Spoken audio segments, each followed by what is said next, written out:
bakal heboh politik dan peradilan Indonesia karena berkas perkara pencemaran nama baik terkait ijazah palsu dengan tersangka Roy Suryo, katanya berkasnya sudah P21, artinya sudah siap untuk dilimpahkan ke kejaksaan dan selanjutnya untuk disidangkan. Bayangkan, karena ini adalah kasus pencemaran nama baik atau arsa kebencian, sebagian adalah delik aduan, maka pelapornya yaitu Jokowi harus duduk sebagai saksi korban.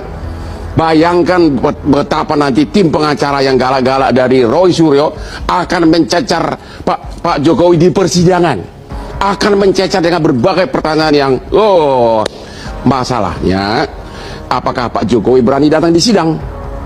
Berani nggak dia? Kalau tidak, perkaranya gugur. Memahami bahwa ada upaya untuk melawan kehendak masyarakat agar ijazah itu ditunjukkan dengan berbagai modus tadi. Ada 4 ya. Yang pertama, menanyakan kewenangannya apa, minta-minta. Yang kedua, kalau nuduh ijazah palsu ya kamu yang harus menunjukkan. Yang ketiga, bahwa saya hanya akan menunjukkan kalau untuk di persidangan. Yang keempat, bahwa ijazah itu hari ini disita. Ya nantilah, tunggu di persidangan, kira-kira begitu. Udah mati kasus ini. Apa pertanyaan yang relevan? Foto. Foto kenapa itu foto? Kan ada kumisnya. Ada kumisnya, terus? Kumisnya tebal. Tebal? Ya. Ya. Lah, itu bisa dilihat dari ahli gestur forensik. Mukanya seperti apa? Ya. Matanya seperti Kalau apa? menurut Anda foto itu tidak sama dengan Jokowi? Ya tidak sama. Tampaknya seperti itu. Tidak sama. Jadi, fotonya. Oke. Ya. Tidak asli. Ada begitu juga sependapat. Ya. Sangat sependapat. Tidak mungkin orang dulu mudanya pakai kacamata, tuanya malah enggak. Yang kebalik, saya enggak pernah pakai kacamata ketika kuliah, Bang. Baru 5 tahun ini saya pakai kacamata karena nggak bisa baca kalau Kalau gitu, kacamata. ini sangat pertanyaan yang sangat penting. Sederhana. Tanya. Kalau kita bicara mengenai pengadilan yang mudah, murah, dan sederhana, maka sesungguhnya ini menjadi tidak mudah, tidak murah, dan tidak sederhana jadinya.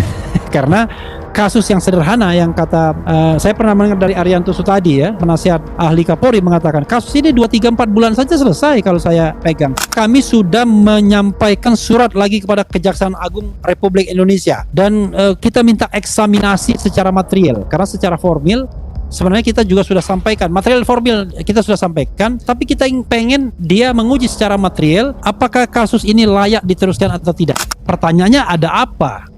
Maka yang paling gampang adalah bahwa kasus ini dipaksakan untuk terus diproses. Kenapa dipaksakan? Ya karena ada kekuatan-kekuatan politik yang masih kuat dan berkuasa hari ini bisa kemudian mengendalikan penegakan hukum yang ada. Nah, ini menyedihkan. Sebagai warga negara, tentu kita ingin bahwa penegakan hukum itu pada jalur yang benar dan sesungguhnya. Pasal 32 ayat 1, pasal 35 Undang-Undang ITE 2008 yang kemudian memberikan ancaman hukuman 8 sampai 12 tahun itu sama sekali tidak relevan. Dengarkanlah apa yang disampaikan oleh salah seorang pembuat Undang-Undang ITE-nya, yaitu Profesor Henry Subiakto. Henry Subiakto.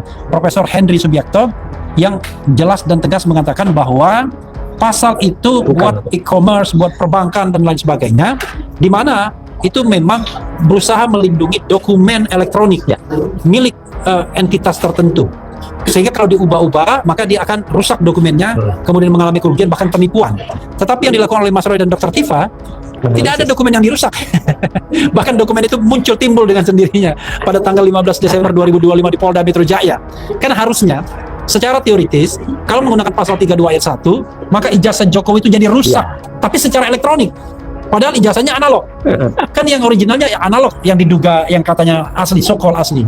Sementara pasal 35 sangat tidak relevan, karena pasal itu justru sebaliknya, different direction, mengatakan bahwa Mas Roy mengedit dokumen agar tampak original, tampak otentik. Padahal Mas Roy sudah mengatakan itu palsu. Sedikit lagi, pasal 28 ayat 2 yang kemudian berubah menjadi pasal 243 ya, Undang KUHP yang baru juga tidak bisa dikenakan karena ini problematik. Tapi selain problematik, bahwa ini kan terkait dengan ujaran kebencian yang berbau suku, agama, ras. Yang kita persoalkan adalah ijazah, bukan suku, bukan agama, bukan ras, bukan kemudian disabilitas fisik dan mental, bukan warna kulit dan lain sebagainya. Dan kita tidak pernah mempermasalahkan warna kulit Pak Jokowi, latar belakang Pak Jokowi dan lain sebagainya. Yang kita masalahkan adalah ijazah Jokowi yang kita katakan palsu. Kita juga tidak pernah mengatakan bahwa Jokowi memalsukan ijazah. Yang kita katakan ijazah Jokowi palsu. Dan kemudian itu ditindaklanjuti dengan tim pemburu ijazah palsu dengan mengadukan pihak-pihak lain yang diduga yang memalsukan ijazah tersebut. Jadi itu keliru sekali kalau kemudian kita ingin menyerang Pak Jokowi bahwa dia memalsukan ijazah, karena itu adalah kata aktif. Padahal kita katakan bahwa ijazahnya palsu. Dan ijazah palsu itu subjek to penelitian terhadap apa yang diupload Dian Sandi, bukan apa yang diteliti di belakangan muncul di Polda Metro Jaya tanggal 15. Kemudian kami juga ingin menyampaikan kawan-kawan semua bahwa kami sudah menyampaikan surat lagi kepada Kejaksaan Agung Republik Indonesia.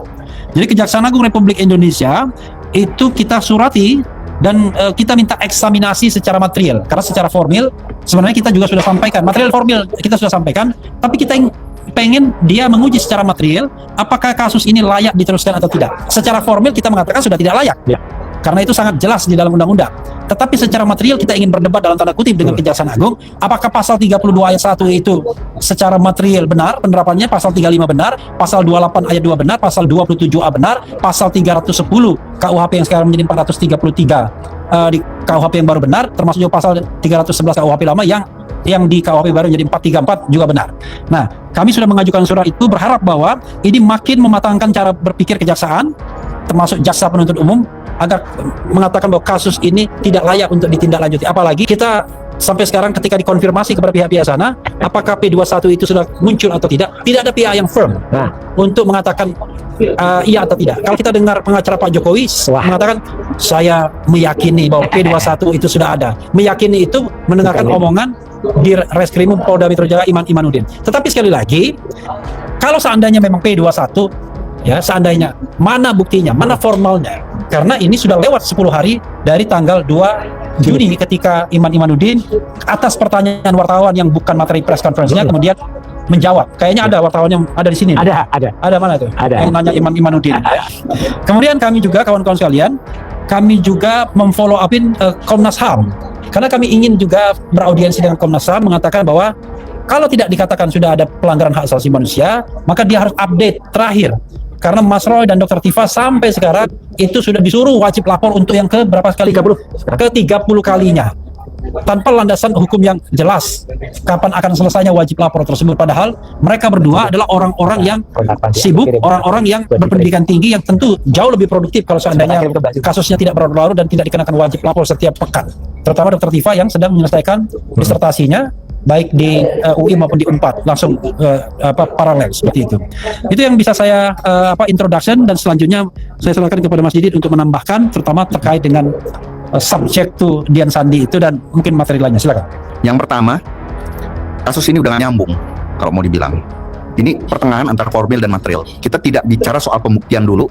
Apakah Mas Roy, Dr. Tifa melakukan apa yang disangkakan, tapi yang jelas Mas Roy dan Dr. Tifa itu melakukan analisis terhadap dokumen-dokumen yang diupload oleh Dian Sandi, yaitu dokumen elektronik ya, yang dikatakan ijazah Pak Jokowi. Tapi kan tidak di-endorse oleh Pak Jokowi bahwa itu dokumen dia, milik dia, tidak pernah. Itu saya sampaikan waktu saya diminta keterangan sebagai ahli. Jadi tidak dimungkinkan kalau sekarang digunakan ijazah asli Pak Jokowi yang disita di Polda Metro sebagai barang bukti. Yang harus disita adalah dokumen yang diupload oleh Dian Sandi, ya, dokumen elektroniknya, dan Dian Sandi harus ditarik tidak sebagai saksi. Jadi kalau mau benar, itu harusnya Dian Sandi dilaporkan dulu oleh Pak Jokowi, ya kan? Dia terlapor utama. Nah, atau Dian Sandi juga turut serta menjadi tersangka. Nah itu, ya. Jadi dia adalah harus dibilang pelaku utama dulu. Nah, kalau itu asli atau palsu dokumennya, kan kita nggak tahu. Jadi yang diupload itu. Jadi ini udah nggak nyambung nih. Nah, kalau sekarang dihadirkan barang bukti, saya juga udah sampaikan juga, yang namanya barang bukti itu yang disita adalah yang terkait dengan kejahatan, alat untuk yang digunakan untuk kejahatan atau hasil kejahatan. Nah, kalau ini terkaitnya bagaimana, ya kan? Dan kalau di lab krim, sekali lagi saya ulangi, di lab krim suatu dokumen itu untuk membuktikan bahwa dia diduga ada kepalsuan, bukan di lab krim karena untuk menguji bahwa dokumen itu asli. Ini kebalik ini. Jadi aneh. Jadi di lab krim untuk apa? Untuk menyatakan itu asli. Tidak ada itu. Jadi tidak ada juga putusan yang akan menyatakan dokumen ini asli, tetapi akan menyatakan ini tidak palsu atau palsu. Ya, karena ada diduga pemalsuan. Jadi kalau sekedar hanya untuk menyatakan bahwa dokumen itu asli, tidak ada. Nah, lab krim yang menyatakan itu identik atau menjadi asli, akhirnya juga nggak ada. Yang ada karena diduga palsu. Tetapi dalam perkara pencemaran nama baik atau fitnah, dokumen itu menjadi harus di lab krim, itu aneh sebenarnya. Kelihatannya kayak wajar tapi aneh, luar biasa. Itu yang pertama. Jadi harusnya tidak bisa. Ya. Yang kedua, sekarang penetapan tersangka itu harus juga diperbaiki secara formalitas.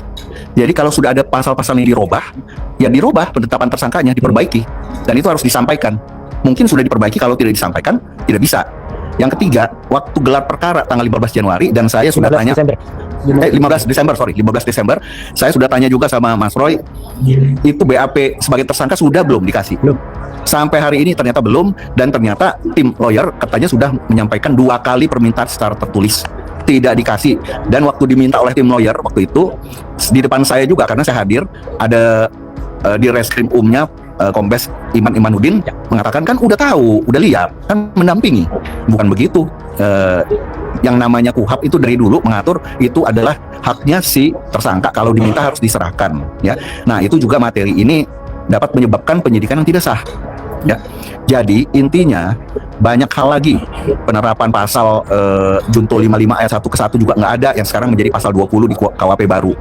Jadi kalau dibilang sekarang ini mau di P21 kan, ya saya bilang ini banyak cacat hukum yang terjadi, ya, baik formil maupun semi material, karena kita bicara bukan pembuktiannya, kita bicara syarat-syarat untuk menuju pemenuhan syarat material. Jadi itu semi material sebenarnya, itu udah banyak, karena bukti permulaan itu sudah tidak cocok, terutama pasal 32 ayat 1 yang disebut tadi Bang Refli, dan di pasal 35 itu udah jelas tidak tercantum narasi di dalam laporan polisi.